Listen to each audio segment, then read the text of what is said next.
बिस्मिल्लाहिर्रहमानिर्रहीम।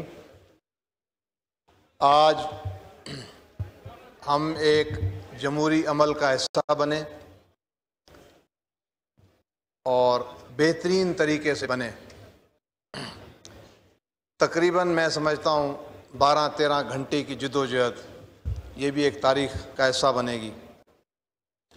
और बहुत मुझे खुशी है कि मैं आया तो बड़े अजीब तरीके से था इस सिलसिले में, मगर हमने अपना बाप होने का हक अदा कर दिया। आज बाप पार्टी ने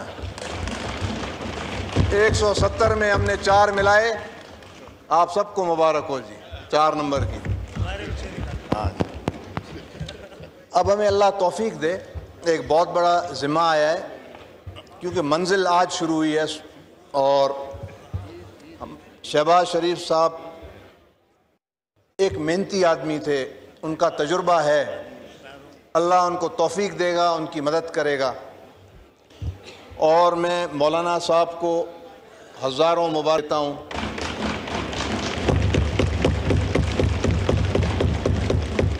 क्योंकि हर हमेशा दीन को उन्होंने बुलंद रखा, आड़ बने रहे। इनको मुबारक हो बार बार। मैं जरदारी साहब को भी मुबारकें देता हूँ कि उन्होंने जोड़ा, कदम रखा, हम सबको लेकर आए।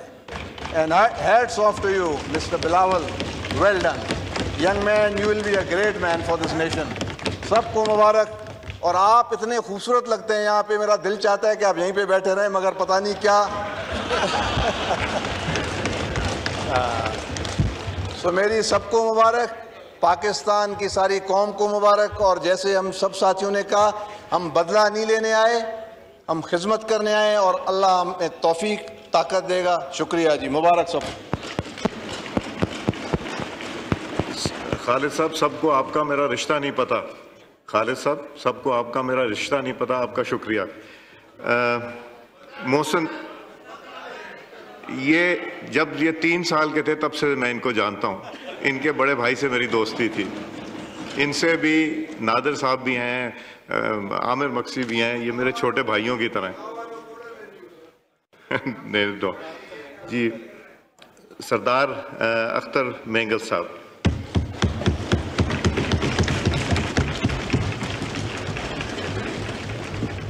शुक्रिया जनाब चेयरमैन साहब।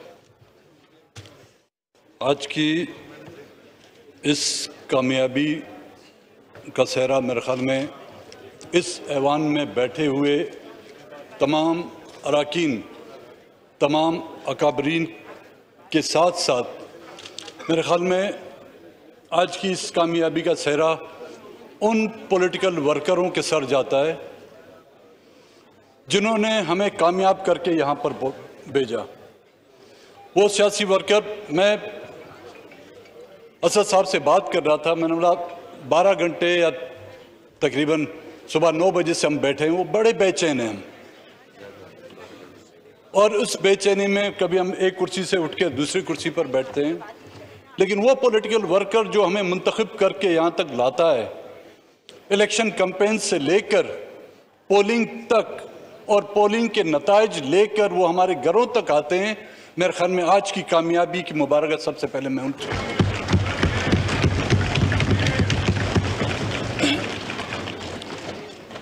जनाब स्पीकर साहब, इस 1 महीने से इस्लामाबाद की इस पुरफजा और सब्ज़जार में जो हम लोग कैद थे, वो आपको भी पता है, हम सबको पता है। कौन सी वो जद्दोजहद थी, कौन सी वो जंग थी जो हम लड़ रहे थे। मेरे हाथों में 2 किताबें हैं जनाब चेयरमैन साहब। एक को कहते हैं आईन पाकिस्तान, और दूसरे को rules and procedure of the conduct of the business of the house. आईन पाकिस्तान के मातहत ये ऐवान भी है। आईन पाकिस्तान के ताबे यहाँ की अदालतें भी हैं। आईन पाकिस्तान के ताबे यहाँ की अफवाज भी है। आईन पाकिस्तान के ताबे यहाँ की आम आवाम भी है। और सबसे बड़ी बात, जो इकाइयां हैं उन सबको जोड़ के रखने वाला ये आईन है।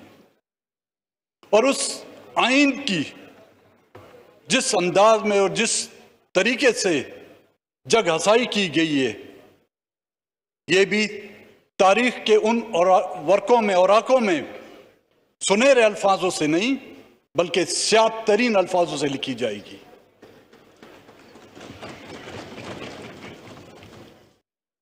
इसकी पासदारी की जिम्मेदारी क्या सिर्फ यहां के आम लोगों पर है? यहां पर बैठे हुए, जिस चेयर पर आज आप बैठे हुए जनाब स्पीकर, चेयरमैन साहब, कस्टोडियन द हाउस, उसकी जिम्मेदारी बनती है। हम यहां पर जो बैठे हुए हैं, हम सबकी जिम्मेदारी बनती है। जब हम खुद इस आइन को एक कागज का टुकड़ा टुकड़ा समझते हुए इसको रद्दी की टोकरी की नजर करेंगे, तो फिर कौन इस आइन को मानेगा? कौन इस आइन को फॉलो करेगा? जनाब चेयरमैन साहब,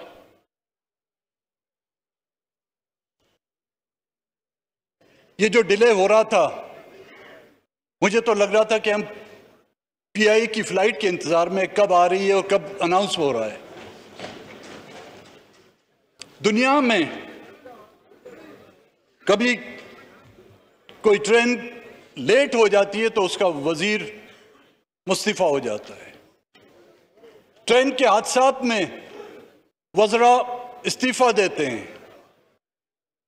यहां पे आइन टूटता है, किसी को कान तक में खुजली तक नहीं होती।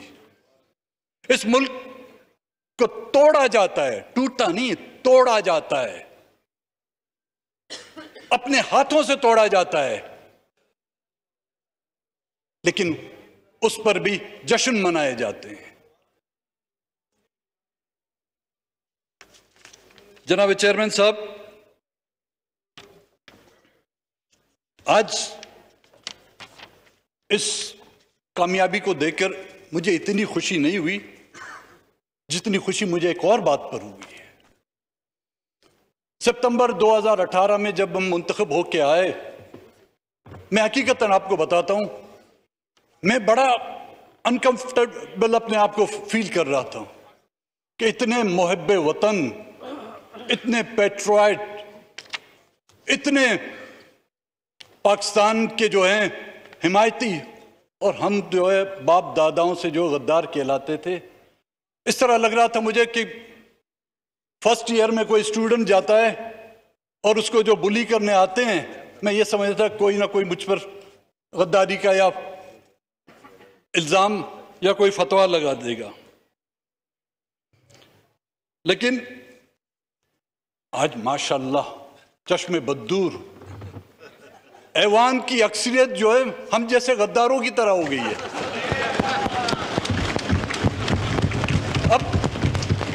अब पता नहीं आप लोगों को मुबारक दूं या अफसोस करूं, बट मैं ये कहूंगा, वेलकम टू माय क्लब।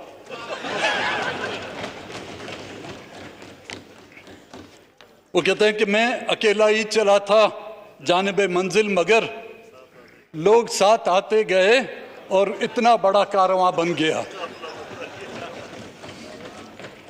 जनाब स्पीकर, चेयरमैन साहब, गुज़िश्ता की जो हुकूमत है, मैं और तो नहीं कहूँगा, खुदावंद ताला भी चंद चीज़ों से जो उसने मना किया हुआ है, एक नशा, एक तकब्बुर, एक गुरूर, एक दौलत का नशा। चाहे गुरूर का नशा हो वो भी किसी नशे से कम नहीं, चाहे दौलत का नशा हो वो भी किसी नशे से कम नहीं, चाहे इक्तदार का नशा हो वो भी किसी नशे से कम नहीं। आज जो हुकूमत आज खत्म हुई है, इसके और गुनाह अपनी जगह पर, लेकिन सबसे बड़ा उसका तकब्बुर और उसका घमंड और उसका गुरूर जो है उसको ले डूबा है।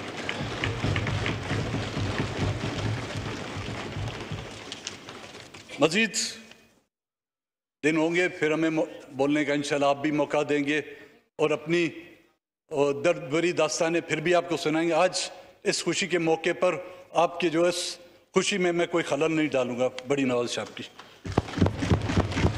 मोहसिन दावर साहब। बहुत शुक्रिया जनाब चेयरमैन।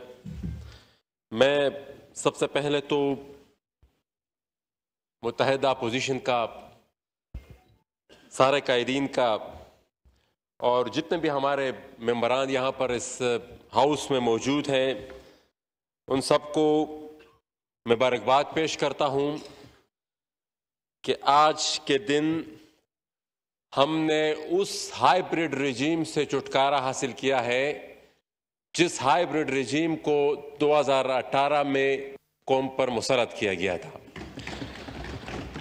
और जनाब स्पीकर, मैं जनाब चेयरमैन, मैं ज्यादा बात नहीं करूंगा, लेकिन इतना जरूर कहूंगा कि जब से ये प्रोसेस चला है और हमारी अपोजिशन, मुत्तहिदा अपोजिशन की मीटिंग्स होती रहती हैं, हर एक टॉक में, हर एक प्रेस कॉन्फ्रेंस में मैं ये बात जरूर रिकॉर्ड पर लाता हूं कि ये मरहला पहले भी मुझे कोई इतना ज्यादा मुश्किल नजर नहीं आ रहा था, लेकिन इसके बाद जो आने वाला मरहला है वो बहुत ही कठिन है, क्योंकि हमारी आवाम की उम्मीदें हैं, उनके तवक्कुआत हैं। और मेरे ख्याल में ये जो सियासी क़यादत यहाँ पर मौजूद है, जहाँ पर जमीयत उलमा इस्लाम, मैंगल साहब और जितने भी मेरे ख्याल में जो जेन्युइन पॉलिटिकल लीडरशिप है इस मुल्क की, वो इस वक्त इस अपोजिशन में इकट्ठी है।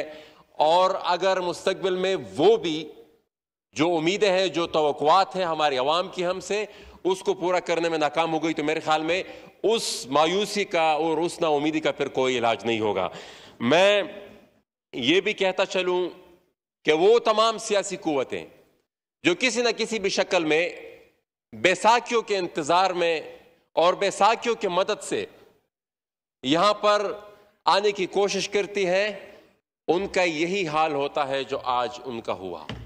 मेरे ख्याल में आज उन सब गैर जमहूरी सोच रखने वाले लोगों के लिए यह आज का दिन निशान इबरत है। ये पिछले 3.5-4 साल जिस तरीके से गुजरे, मीडिया के लिए यह दौर बदतरीन था। हमारे भाई, हमारे बहनें यहाँ पर मौजूद है, जिस तरीके से उनको हरास किया गया, इंसानी हुकूक के हवाले से भी ये एक बदतरीन दौर था। पॉलिटिकल वर्कर्स के लिए भी ये एक स्याह तरीन दौर था।